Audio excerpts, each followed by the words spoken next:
Good afternoon or morning, everyone. Thank you so much for being here today. We're going to get started more formally here in just a second, but feel free to introduce yourself in the chat by dropping your name, location, or congregational affiliation if you have one. Thank you so much again for being here.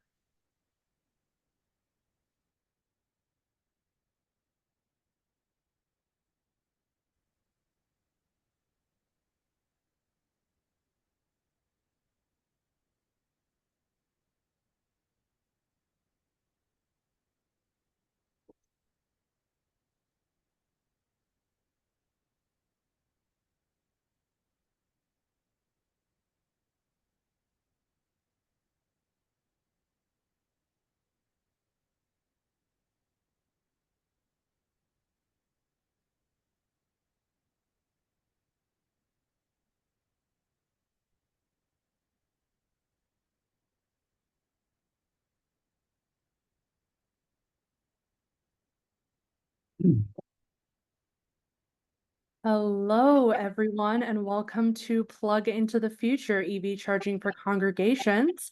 We are going to get started here in just 1 second.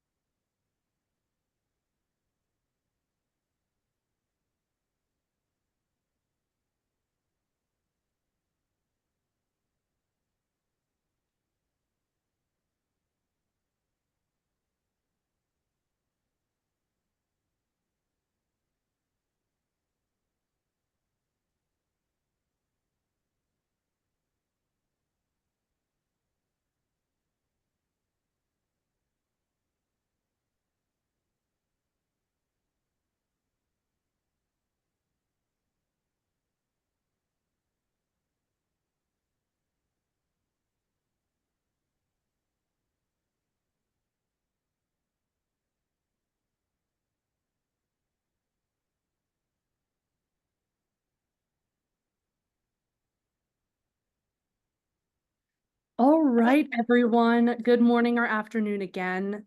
Welcome to Plug into the Future EV Charging for Congregations.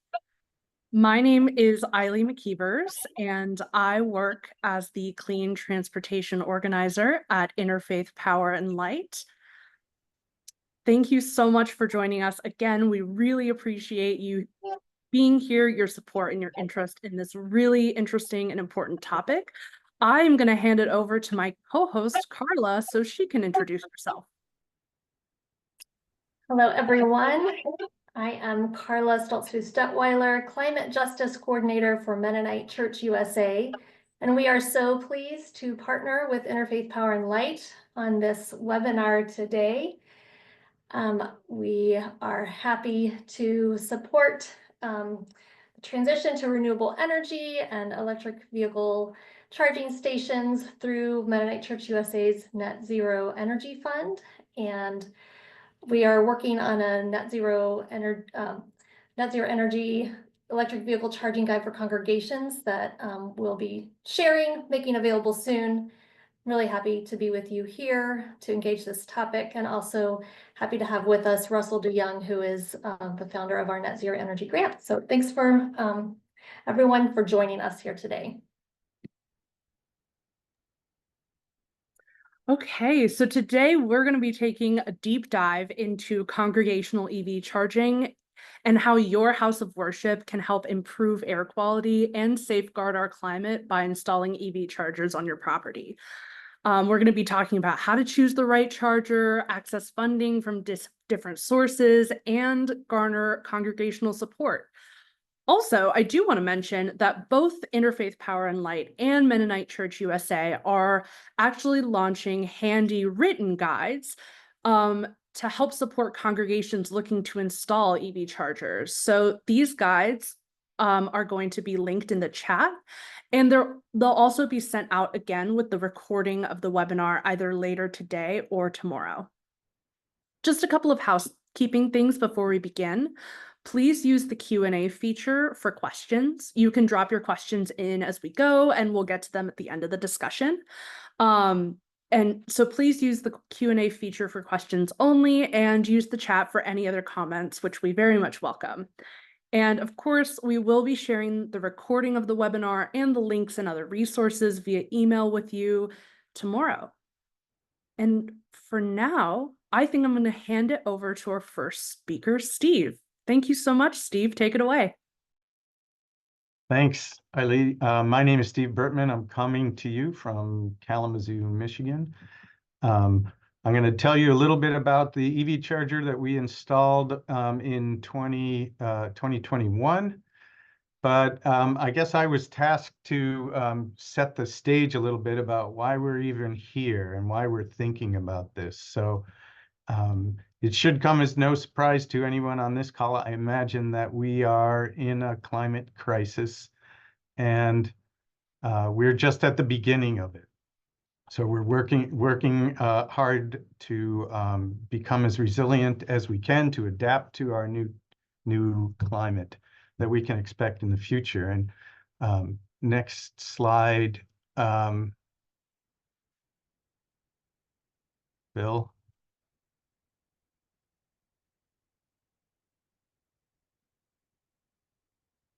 There we go.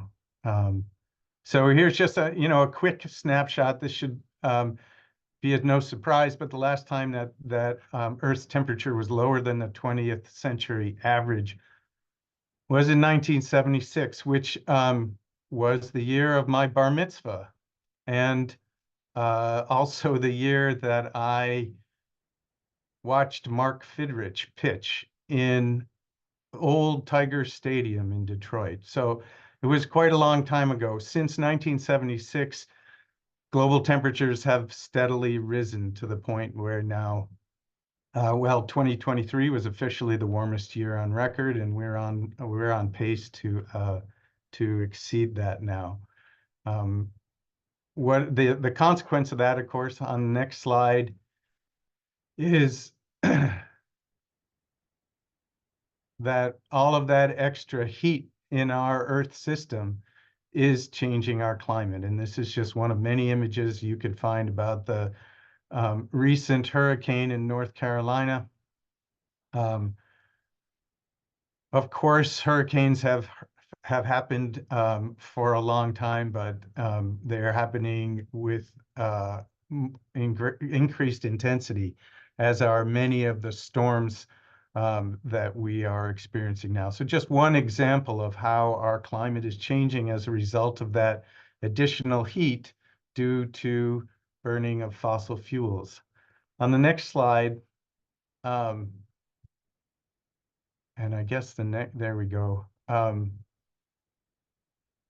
So warming is a result of greenhouse gases in our atmosphere. It's changing our climate.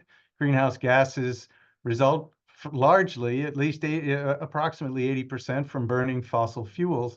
And at least in the United States, almost a third of our emissions of greenhouse gases come from transportation.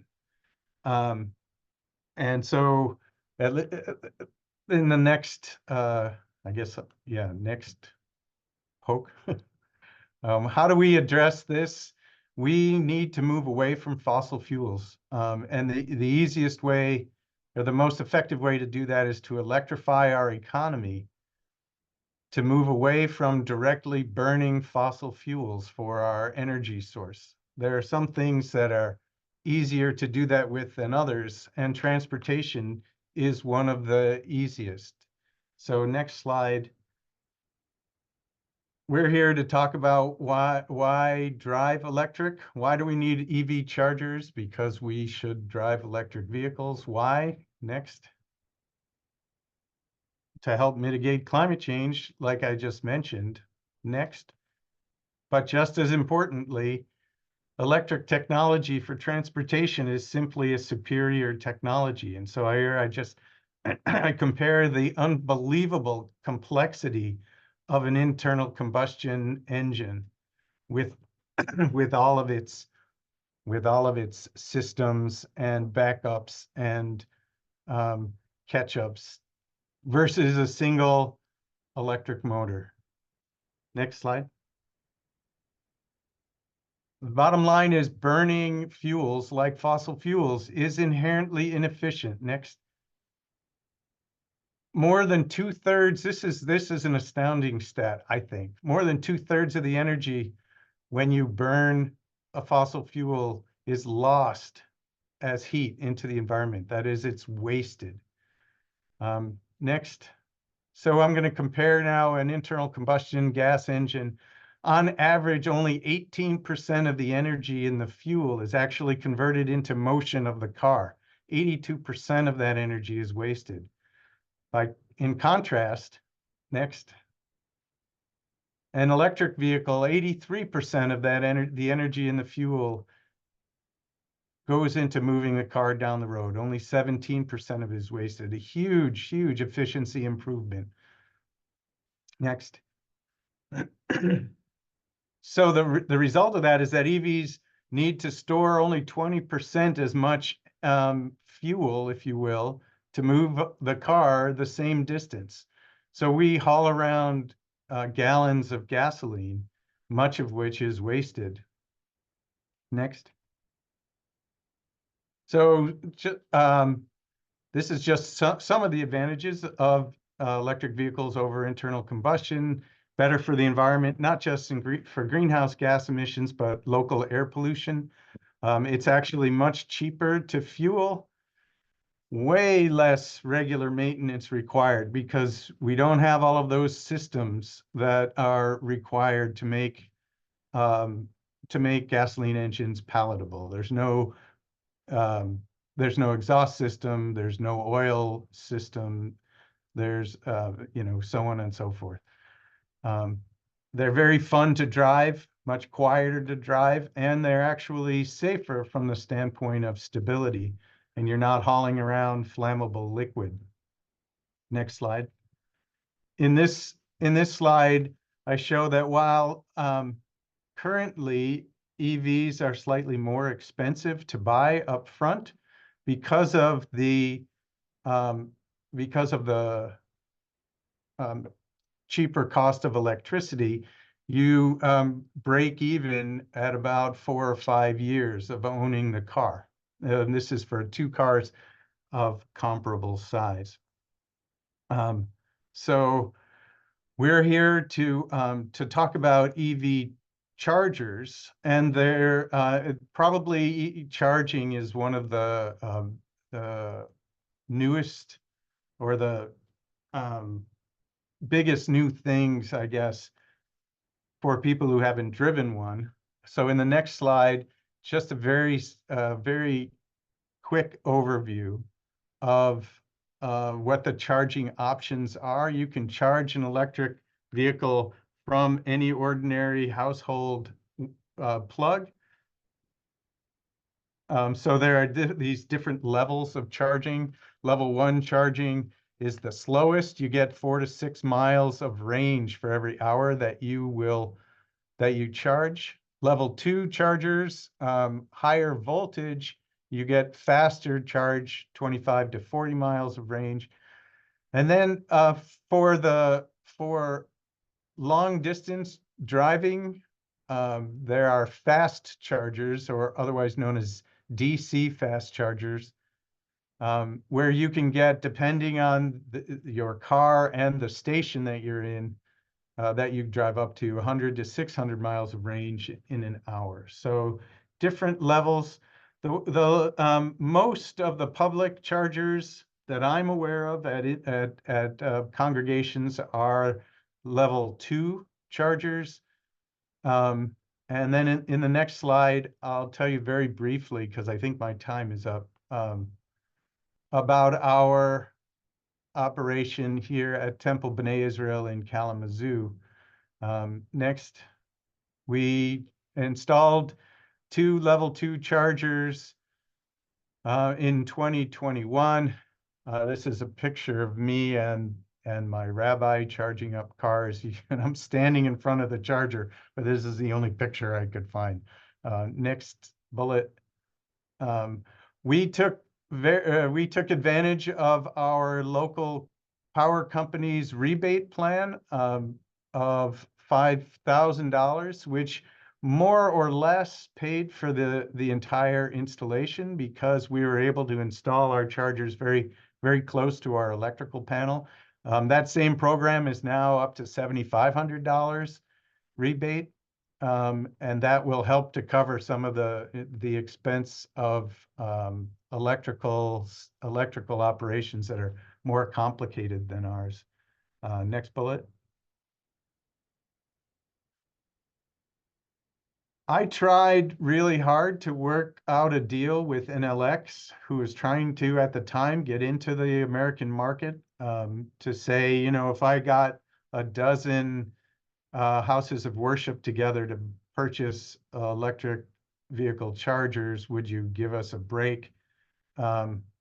They at first said, yes, we do that. And then they sort of reneged on that. But it seems like, you know, we potentially could have some buying power in that way. Next bullet. One lesson that I wanted to pass on that we learned the hard way is to install bollards, which are these barriers, these vertical barriers. If you're installing in a parking lot like we were, and you can see in this picture, we get some snow up here in Michigan. We have plows that just about took out our charger until we built those bollards. And so I would recommend putting those in place from the beginning. Happy to talk to anyone about the details of our process, but probably a lot of questions will be answered by the next speakers in line. Thanks.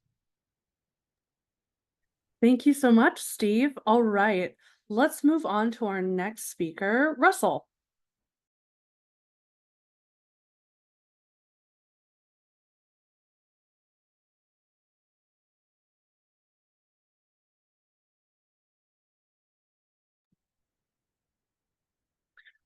Russell, we can't hear you, so I do think you need to unmute. There we go. Okay. I really appreciate what Steve said, and I worked for NASA for 40 years. And another point of consideration is that if people think it's a hoax that climate change is real, all you have to do is look at the planet Venus. The planet Venus has runaway greenhouse gas effect, and the temperature on the surface is 850 degrees Fahrenheit. And there's no life on Venus because of that. So there we have an experiment to look at to see where we're headed, and it's not pretty. So I guess let's try the first slide if I can have that. This is the church I go to, Huntington Mennonite Church in Newport News, Virginia. And I have a hybrid car called a Volt. It's made by Chevrolet. And 10 years ago, we installed 2 dual charge stations, and I'm standing next to one of them. At the time, I got those from Lowe's, and they were about $2,500 each. But they're obviously probably a little bit more now. But there, each Sunday, I can plug in the Volt and get a charge. Now the interesting thing about churches is that when somebody goes to church, they go to church for 2.5 hours, maybe longer, and you're charging all that time, and so every time I go to this church, and I get fully charged again. So it works out pretty well, and we did this 10 years ago, and the chargers are not extremely difficult. We did it all ourselves, dug the conduit, ran the cables to 200, that's a type 2, 220 volts to the panel and to each of the chargers there. And after 10 years, they're still working fine, even though they're out in the elements. So although we don't have the conditions Steve does, thank goodness. But the other thing, you can't see it. I'm standing right beside a pole in the ground that protects the stations from drivers who fail to see it, and so there's a barrier there that protects it. So these level two stations are very good, and there's quite a few on the market now. So it's not a difficult thing to install. Let's try the next slide. This is my wife. On the left, you see her holding a plug. If you really want to get a station, a charging station on the cheap, every hybrid car like a Volt has a cord that comes with it, and you can just put a bunch of 110 sockets on the wall of your building, and they can be plugged in at that point. As Steve said, though, it takes quite a long time to fully charge the vehicle. But on the left is our home with a charger on the outside, and it's a level 2 charger that I plug in.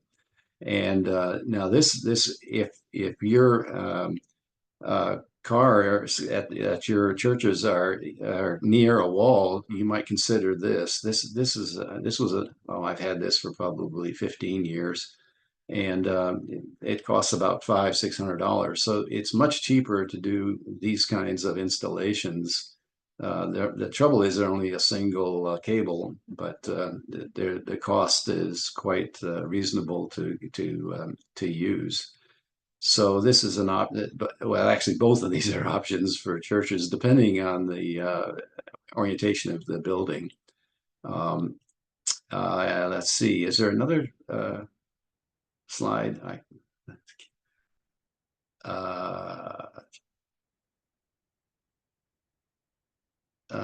Okay, let's go back. That's not mine. So I think a main point is that when people go to a church, they don't. It's not like going to a grocery store where you just hop in and hop out. The cars are being charged for quite some time, and so that's a real positive for installing chargers at churches for the congregation's use. And it also has an effect on the community. When we installed the two dual chargers, the local newspaper ran an article on us and advertised the fact that we are involved in protecting the environment that God gave us. And so that there you get a kind of a bump in recognition when you get these chargers, and when they're viewed. We've had a number of people come by and ask about them. So I think I'll leave it there, and if we have any questions, we can deal with them later, I guess. All right, thank you so much, Russell. Our next speaker is Kevin. Wonderful. Thank you, Eiley. Appreciate having me on today and to share the experience for our church. So moving to that timeline slide that you just saw, we can sit there. My name is Kevin Johnson. I'm a lay member of St. Paul and the Redeemer Episcopal Church. We're located in the Hyde Park neighborhood of Chicago, Illinois. We're about 6 miles or so from downtown Chicago, and in the same neighborhood as the University of Chicago. Our church is situated in a residential area, but it's a urban environment, so there's lots of folks who street park, and things are generally walkable in our area. Our experience was about as easy as it could get. I wish I could tell great stories about the trials and tribulations that we went through, but it didn't happen. We were approached in April of 2021 by someone who found us on basically Google and looked at our church from Google Earth and saw that we had a parking lot in the middle of an urban area. They worked for an energy efficiency company and had a grant that they were looking to use. The grant was $1,800, and it was going to cover that much worth of equipment. We ended up actually going with an NLX charger. And it was also going to cover 2 years of software subscription that ran the charger. So in June, we plan to have a competitive bid to try to see what else was out there. We started talking with other companies, and quickly we found out that having free money went a long way, and we stopped that. We didn't actually go through the bid process, and we decided to go forward with this company and all the contacts that they had already found for us. So we one of the things that we wanted to understand, we tried to do our due diligence. In July, we talked with our insurance company and to see if there were any implications, and it turns out that there were not. Our master coverage accounted for things that happened on the property, including anything that could happen with the charger or damage to someone's car or to the charger. So with that out of the way, I presented to our vestry, which is the governing council of our church. And in September, the project received approval. Because of the company that we were with, everything proceeded very quickly from that point. They already had lined up contractors, they got the permit, they purchased all the infrastructure that was needed, provided us with an NLX charger, and then with a plan to go live in October. One of the ironic hangups that we had was getting access to Wi-Fi. Wi-Fi is used to connect the charger to the EV match system that we use that connects drivers to the charging station. So we actually didn't have Wi-Fi access outside the building, so we had to put in a repeater, and that's what pushed us to a go live in November. All in, we spent about $5,000 after the grant to put in the charger. Our main circuit board was pretty far from where we decided to install the charger, and we found that the conduit that connects the panel to the charging station is very expensive. So that was probably the bulk of the extra cost that we incurred. So moving to the next slide, there were a lot of things that we considered when going through this process. So you can see on the right is a map of our area, and the pin that has the dialog box opened up is where our church is located.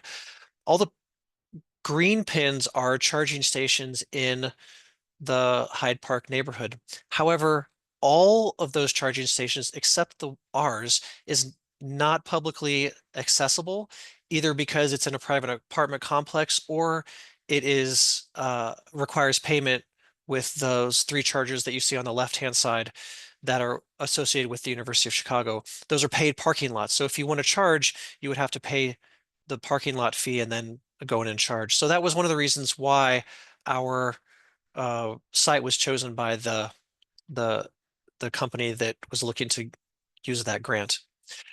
So that was one of our, obviously there was a need. A lot of people street park as the, because of the density of the urban environment, there's lots of pollution. And as we've talked about, as we heard from Steve, there is no exhaust that comes from cars. And so that provides cleaner air. They are fun to drive. I also have an electric car. A couple of things we wanted to consider were also the stakeholders who needed to approve it within our congregation, and how did we build the interest in approving it.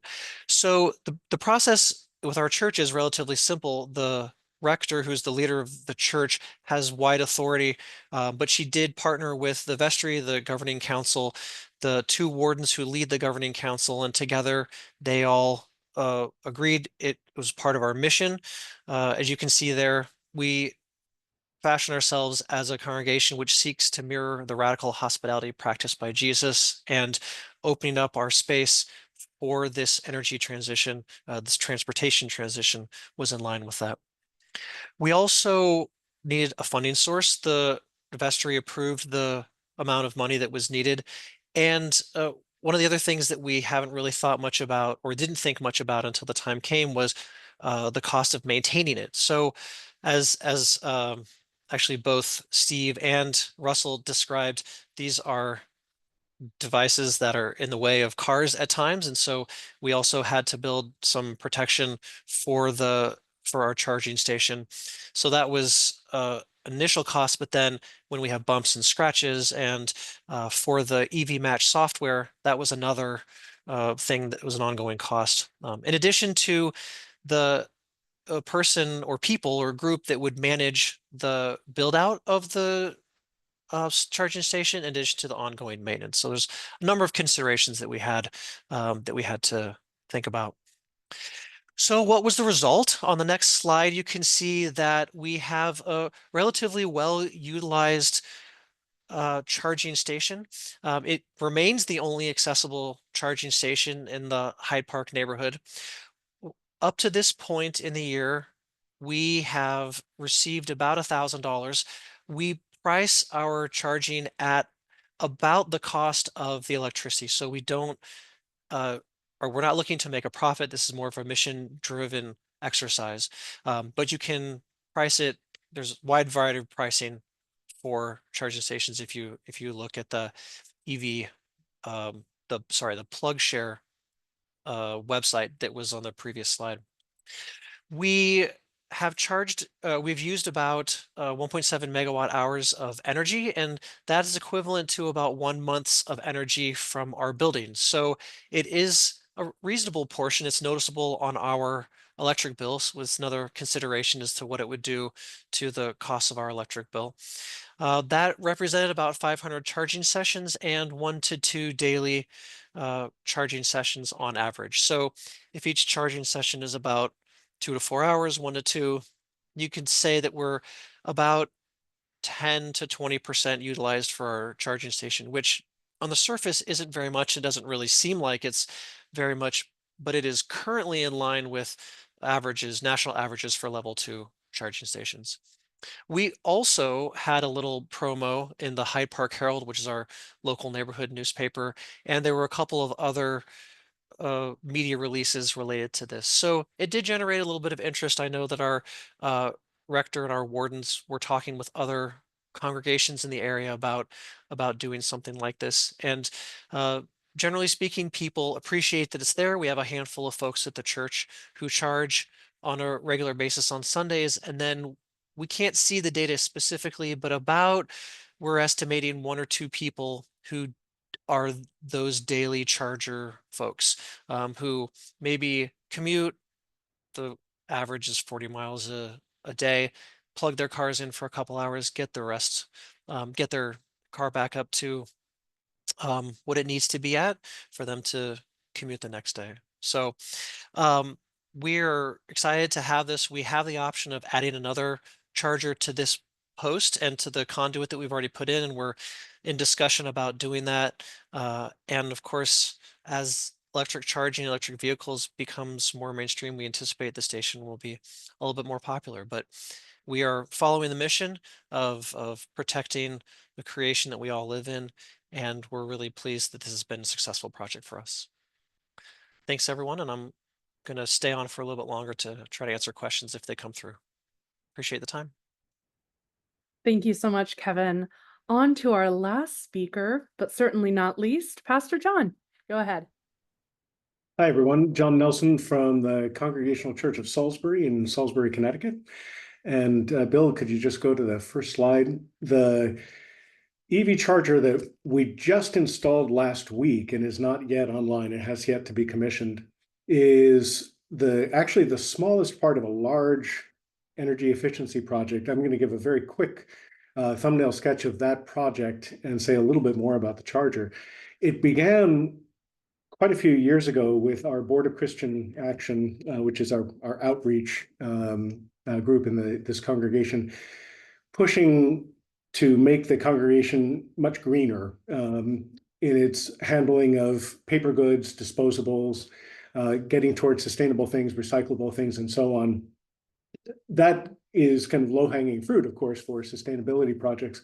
And then we had some folks who had some experience with larger energy projects who came in and suggested that there was an opportunity for us to actually make our we have one building that's in two sections, the meeting house built in 1800, the parish house built in 1959.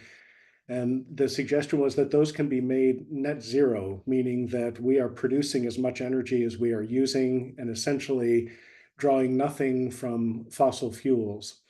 And after a good bit of discussion and a lot of planning, we went ahead with this project, which was in 3 phases. Next slide, please, Bill.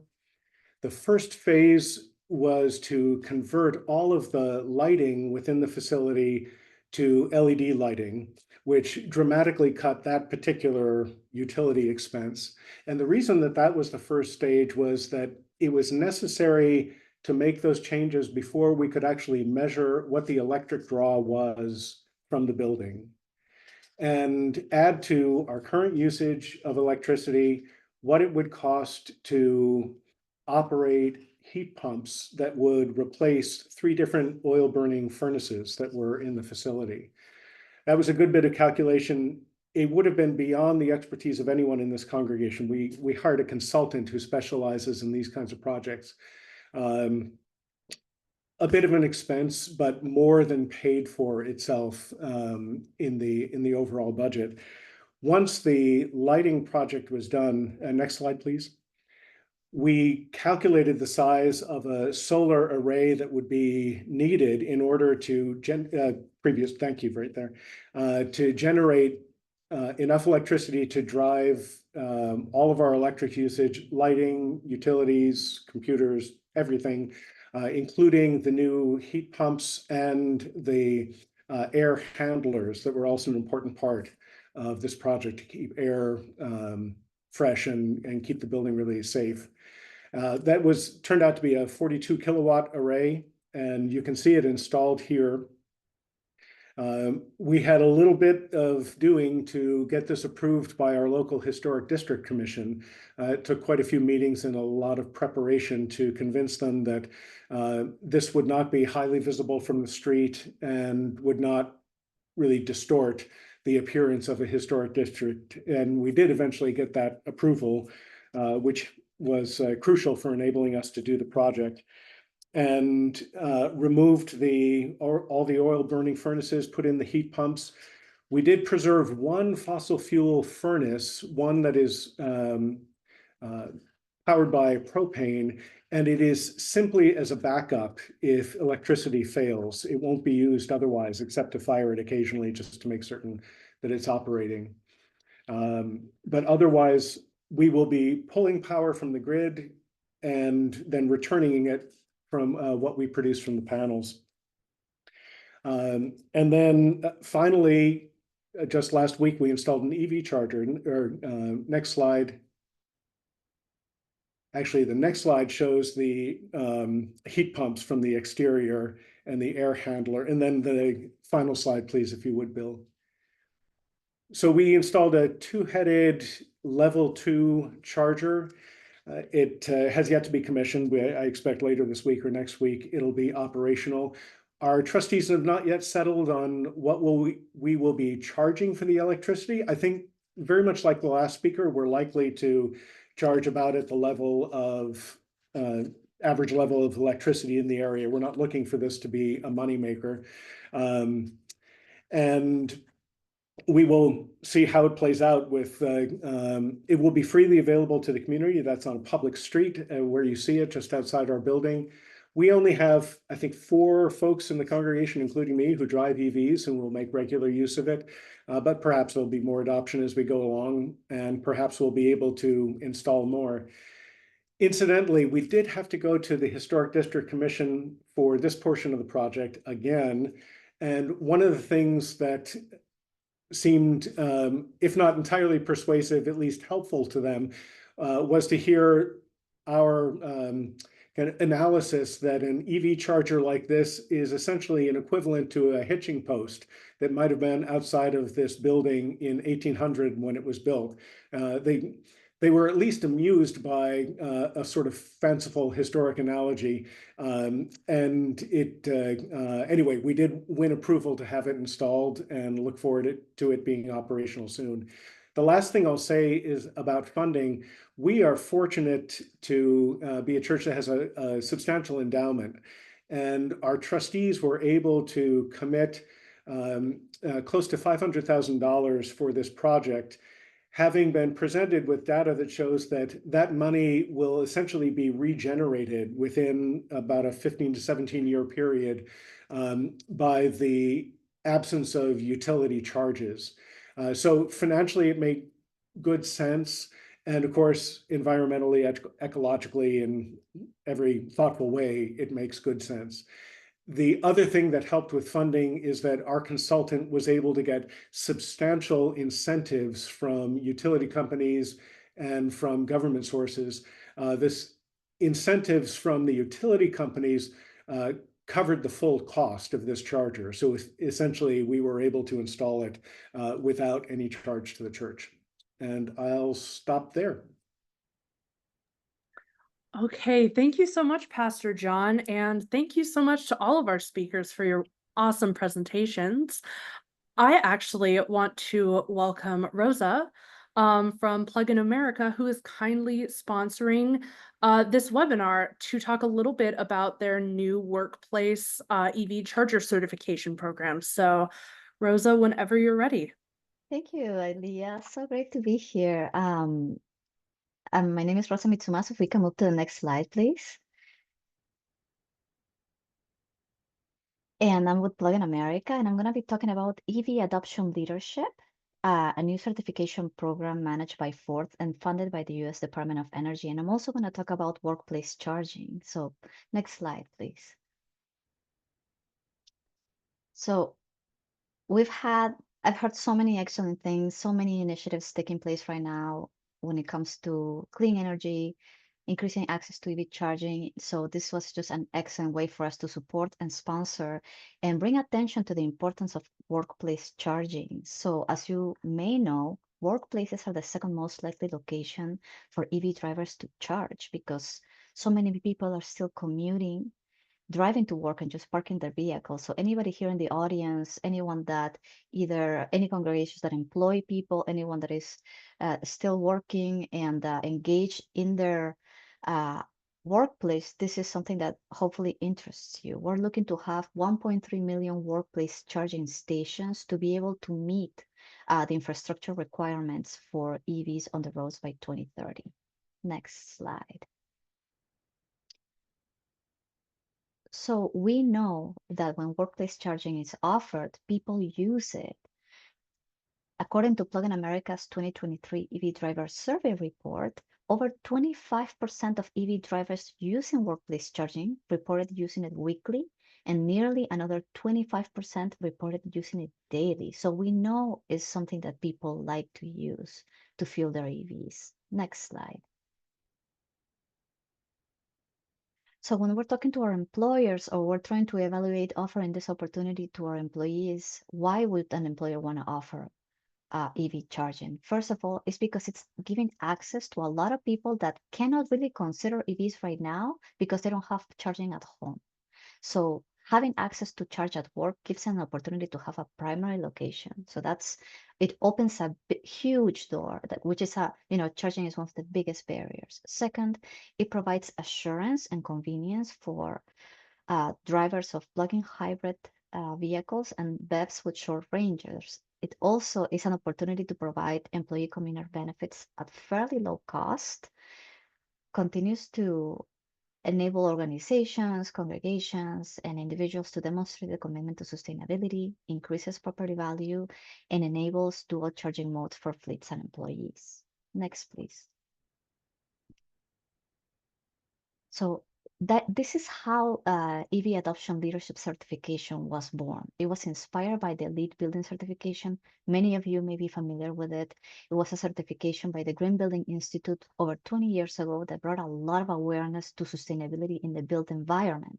And this is what EVAL is trying to accomplish, bring a lot of awareness of EV charging at the workplace, while at the same time providing certifications, recognitions, and resources for organizations that offer EV charging and other zero-emission transportation options for employees. It also provides a great framework so employers and organizations can evaluate their infrastructure and do upgrades and improvements. And the great thing is that right now it's offered at no cost through October 2024. That's why we're here promoting this opportunity with everybody.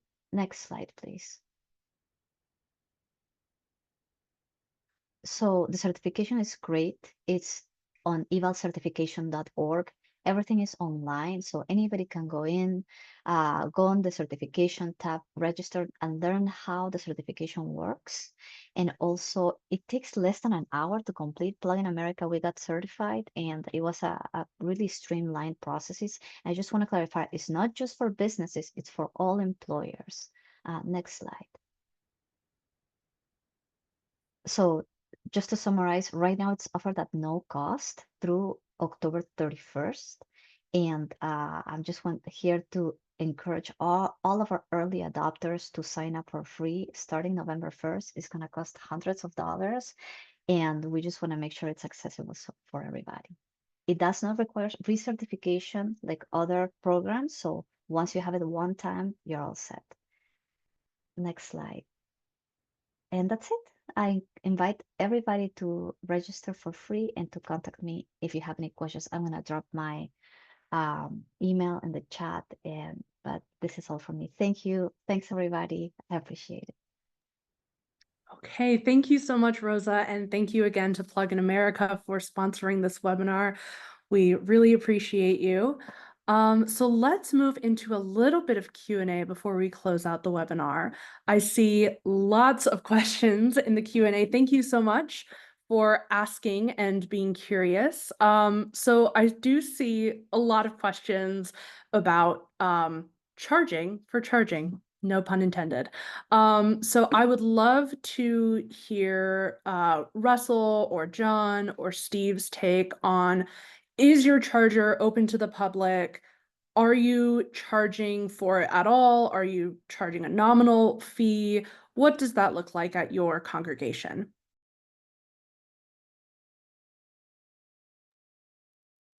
I guess I could go. We went with NLX juice box. We installed 2 chargers, and we pay a fee for software that gives us tremendous flexibility for charging different rates for different groups of people. So, for instance, our rabbi doesn't pay to charge, but congregants do pay. It is open to the public, but we're kind of in a suburban area, so we don't get a whole lot of traffic. And we charge like Russell and Pastor John mentioned. We do charge a nominal fee to most people just to cover the cost of our electricity. And the software, basically you scan a QR code and enter credit card information, and the charger is turned on. So it's completely, the temple really doesn't have to be involved at all. It's all a transaction between the person charging and NLX. So someone from the public coming in to charge basically uses their credit card like at a gas station. But we're definitely not trying to make a profit, but we're also not. We want to cover our costs. We're a very small congregation and can't really afford to give stuff away.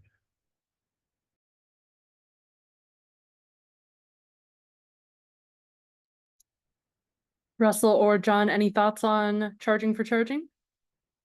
Just Steve covered what I had said before. Yeah, we'll figure this out. We haven't calculated it yet. We're not looking for this to be an income source, but we'll probably have something modest that's tied to the local cost of electricity.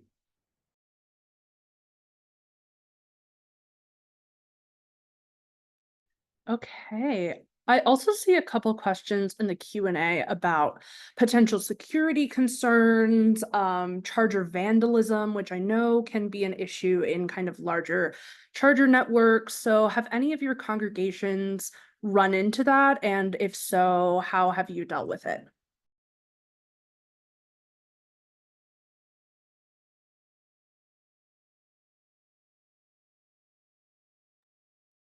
I see shaking of heads.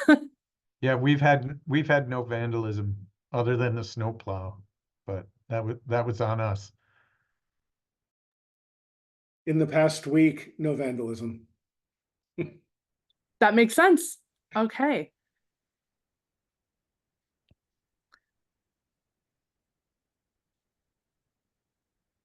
I do see another question that I'm sure would be pretty common, and that is, how did you go about looking for companies interested in installing chargers in order to take advantage of any potential incentives? And, yeah, did you do any searching of companies, and how did you go about that? In our case, as I had mentioned, we had a consultant who was guiding this project, and again,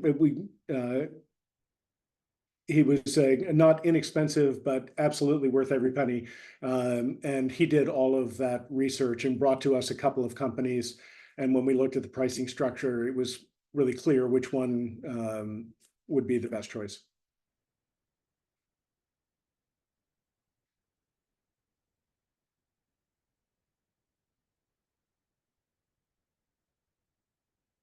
So that question actually just jogged a memory that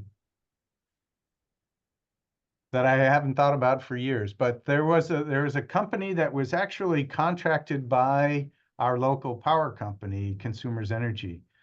That was a consultant. They came out and analyzed what we needed to do and where to put things, and didn't charge us anything. We're paid by Consumers Energy, which in retrospect was a huge bonus. I don't know if that was a COVID pandemic thing and I have no idea if it's still happening, but they were hugely helpful. And actually they would have come out and installed the charger, but we had an electrician in our congregation who gave us a deal. So we went with him. But there may, that's something that everyone should investigate. Local rebates and incentives, not necessarily part of any kind of federal plan. Of course, we did this before the IRA, but there probably are local power company opportunities. And for anyone in Michigan, I would definitely look up Consumers Energy Power My Drive program.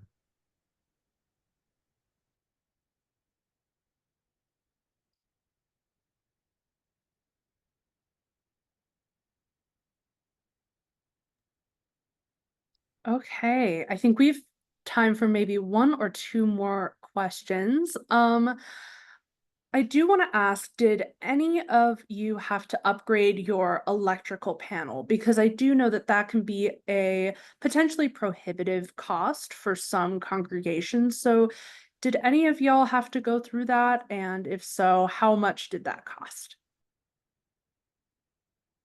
We did do that, and as I said before, this was a part of quite a large energy project.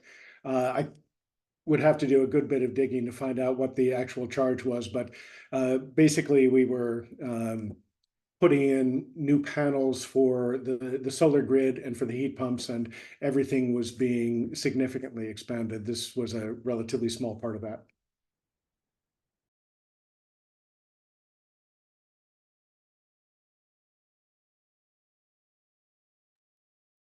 Yeah, by far the biggest uncertainty is the connection, the electrical connection. It's going to be different for every building. Level 2 chargers, there are lots of them on the market. They all are comparable priced, but connecting them to the panel is a is going to be, can be a game changer.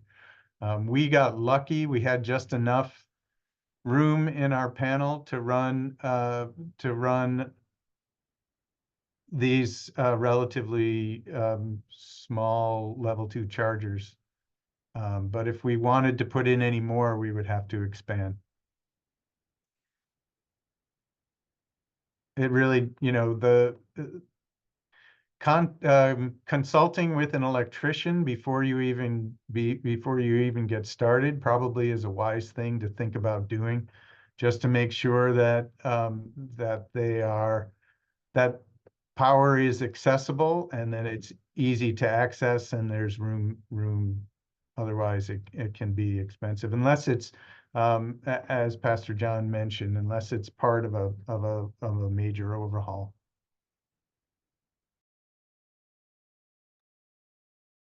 Eileen, I did see that there were a couple of questions about DC fast chargers, and one reply in the Q&A that those are more expensive, but someone suggested that they were in the $30,000 to $50,000 range. I actually, from my research, I know off the top of my head some figures from California. Those run 115 to over $200,000 easily. So doing a DC fast charger, which would have been great because they are that much faster, just was in no way feasible. Thank you so much for the wonderful answers to all those questions. And thank you so much, everyone, for your excellent presentations. Steve, Russell, Kevin, John, thank you again. We really appreciate you. And thank you to Plug in America for sponsoring. It's about time that we wrap this up. Thank you, everyone in the audience, for your time and your interest today. We really, really appreciate you. I do, again, want to bring up that we have a handy dandy written guide for congregations that are interested in installing EV chargers.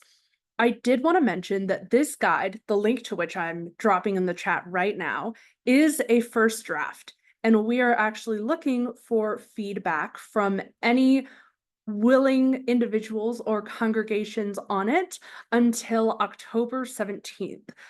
This guide will again be sent out in an email with the recording of this webinar and with the slides. And please feel free to email any comments about this to my email, which I am dropping in the chat. We are really looking for the experience of people on the ground to see if this guide will be helpful to you, and we're really very much open to your thoughts and comments on it.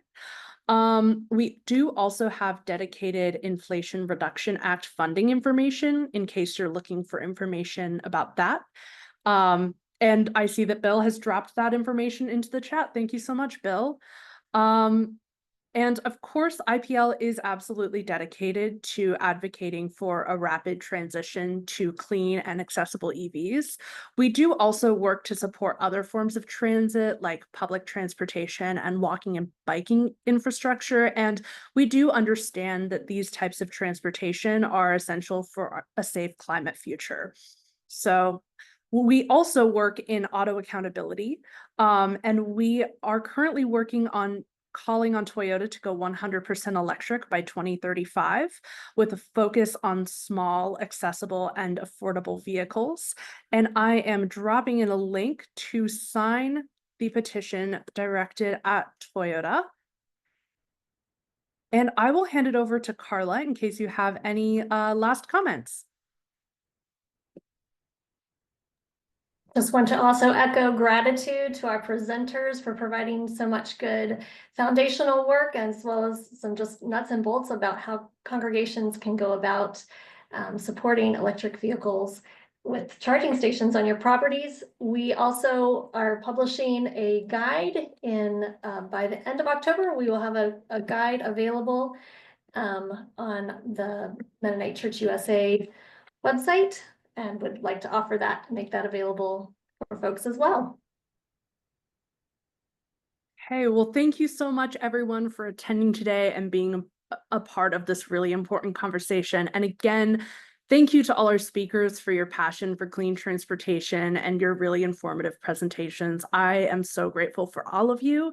And we will send you the guides that we shared in the chat, as well as the recording of this webinar in an email that will go out to all the registrants tomorrow. So thank you so much again, and have a wonderful day.